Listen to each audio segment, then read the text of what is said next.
Plant FAQs. Baptisia bracteata, Bracted wild indigo.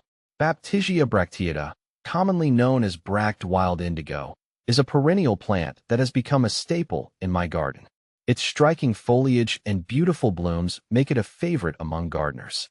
Here, I'll share some frequently asked questions about Baptisia bracteata based on my personal experiences and insights. See more 25 species in genus Baptisia at monsteraholic.com. What is Baptisia bracteata? Baptisia bracteata is a member of the legume family and is native to North America. This perennial can reach heights of up to 3 feet and spreads about 2 feet wide. It features attractive gray-green leaves and produces tall spikes of yellow flowers that bloom in late spring to early summer. The flowers not only add color to the garden, but also attract pollinators like bees and butterflies, enhancing the biodiversity of my outdoor space. How to care for Baptisia bracteata. Caring for Baptisia bracteata is relatively straightforward, which is one reason I love this plant. Here are some tips. Light requirements. Baptisia bracteata thrives in full sun to partial shade. In my experience, a spot that gets at least 6 hours of sunlight a day encourages the best growth and flowering. Soil conditions. This plant prefers well-drained soil that is rich in organic matter. I've found that mixing in compost when planting can give it a good start. Watering. While Baptisia is drought-tolerant once established, it appreciates regular watering in its first year. I keep the soil consistently moist but not soggy during this period. Fertilizing. I usually don't fertilize Baptisia bracteata as it naturally thrives in low-nutrient soils. However, if growth seems slow, a balanced fertilizer in early spring can be beneficial. Pruning. After the flowering season, I cut back the spent blooms and any dead or damaged foliage. This helps promote new growth and keeps the plant looking tidy. How to propagate Baptisia bracteata. If you're looking to propagate Baptisia bracteata, you can do so through seeds or division. Seeds. I usually sow seeds in the fall, allowing them to go through a natural cold stratification. This process mimics winter conditions, helping with germination in spring. Division. The best time to divide Baptisia bracteata is in early spring before new growth begins. I dig up the plant, carefully separate the roots, and replant them in well-prepared soil. What to plant with Baptisia bracteata.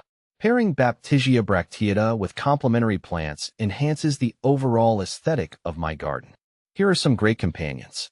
Echinacea, coneflower. Their vibrant blooms contrast beautifully with Baptisia's yellow flowers. Rudbeckia, black-eyed Susan. This combination attracts pollinators while providing a colorful display throughout the summer.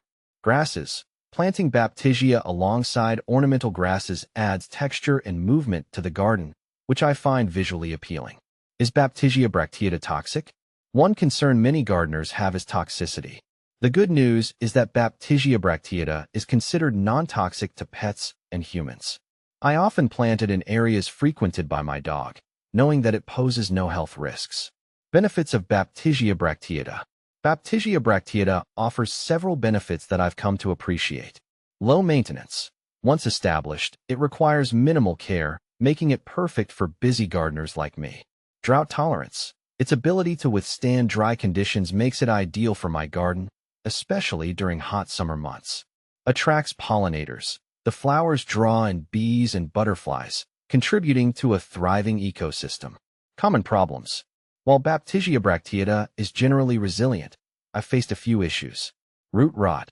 This can occur if the soil is too wet, especially during the early stages. Ensuring good drainage is key. Fungal diseases. Occasionally, I've noticed leaf spots. Treating these early with appropriate fungicides can help manage the problem. Comparing Baptisia bracteata with similar plants. Many gardeners often confuse Baptisia bracteata with Baptisia australis, also known as blue wild indigo. While both are similar in appearance and care, I've found that Baptisia australis typically grows taller and has blue flowers, while Baptisia bracteata features yellow blooms. Understanding these differences can help in selecting the right plant for your garden. Final thoughts. Baptisia bracteata has become a treasured part of my garden, not just for its beauty, but also for its ease of care and ecological benefits. Whether you're a seasoned gardener or just starting out, this perennial can bring joy and vibrancy to your outdoor space. If you have any more questions or personal experiences to share, feel free to reach out.